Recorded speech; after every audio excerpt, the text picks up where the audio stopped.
Olá, hoje a gente vai mergulhar de cabeça no universo das principais doenças virais e, claro, na nossa defesa mais poderosa contra elas, que é a imunização. A ideia é a gente desvendar juntos como esses invasores microscópicos agem e, principalmente, como podemos nos proteger. Pois é, essa é a pergunta de 1 milhão, né? Os vírus estão por toda parte mesmo, e eles são verdadeiros mestres da infiltração, usando as mais diversas estratégias para conseguir nos infectar. Então, para entender o inimigo, a gente vai seguir exatamente essas rotas de invasão. Ok, vamos começar por aqui. Pensa nos vírus como, sei lá, agentes secretos. Eles são minúsculos, super sorrateiros e cada tipo de vírus tem o seu próprio método de ataque. Mas para a gente entender como eles operam, primeiro a gente precisa definir o campo de batalha. Então, de forma bem simples, doenças infecciosas são causadas por esses organismos que invadem o nosso corpo. Hoje, o nosso foco total são os vírus, que se especializaram em 3 principais rotas para chegar até nós. Vamos explorar a primeira delas agora. A primeira via, e talvez a mais comum de todas, o ar que a gente respira.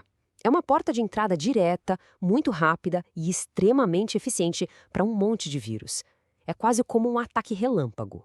Olha só que interessante essa imagem. Ela mostra o nosso sistema respiratório como um verdadeiro portão de entrada. Os vírus podem atacar a parte de cima, sabe, o trato superior, causando resfriados. Ou podem descer para o trato inferior, e aí a coisa fica mais séria, podendo causar até pneumonia.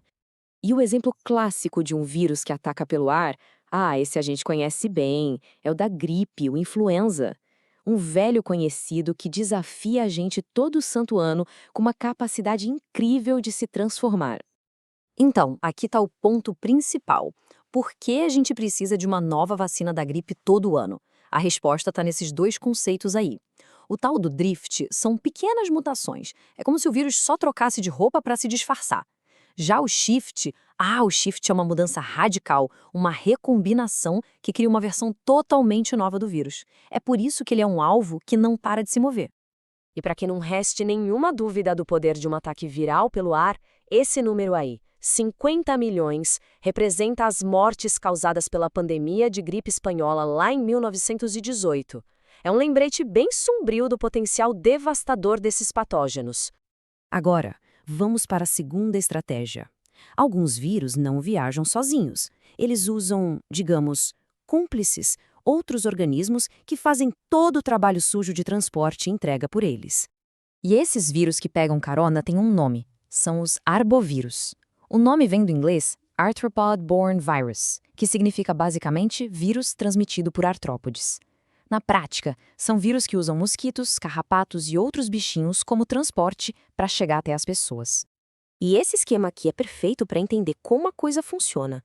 O vírus pode ficar circulando num ciclo silvestre, entre animais e mosquitos, quietinho lá na dele.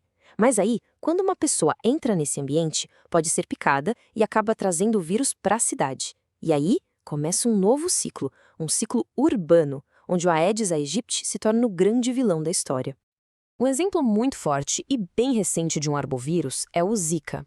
Ele mostrou para o mundo todo como um vírus que, antes estava restrito a uma pequena floresta lá na África, pode se transformar numa emergência de saúde global em pouquíssimo tempo. E olha, esse gráfico é de cair o queixo. O pico de casos no Brasil em 2016 mostra a velocidade alarmante com que uma doença transmitida por vetor pode se espalhar, principalmente quando ela encontra o cenário perfeito, com um monte de mosquito por aí.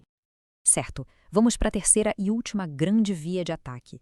Aqui, a infecção acontece através de diferentes formas de contato, seja com outras pessoas, com fluidos corporais ou até com superfícies que estão contaminadas. E aqui, a tática do vírus é completamente diferente. Em vez daquele ataque rápido e explosivo da gripe, muitos vírus de contato apostam no jogo de longo prazo. Eles se instalam no corpo e podem ficar ali por anos, causando danos silenciosos progressivos. São as chamadas infecções crônicas. Este esquema mostra bem o perigo dessa estratégia.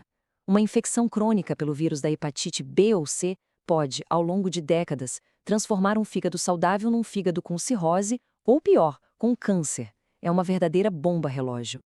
E a mesma lógica vale para o HPV. Essa imagem mostra como o DNA do vírus pode se integrar no genoma das nossas próprias células, forçando elas a se multiplicarem sem controle e, no fim das contas, causando câncer do colo do útero. É uma estratégia viral com consequências devastadoras.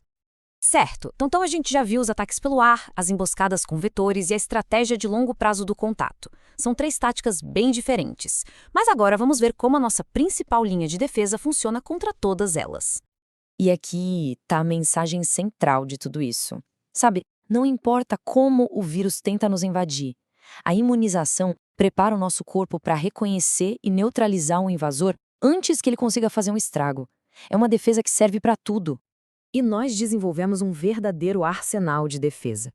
Contra esses vírus de contato que jogam o jogo longo, como a hepatite B e o HPV, a gente tem vacinas super seguras e eficazes, que previnem não só a infecção, mas o câncer que elas poderiam causar lá na frente. E o nosso arsenal é vasto, é impressionante.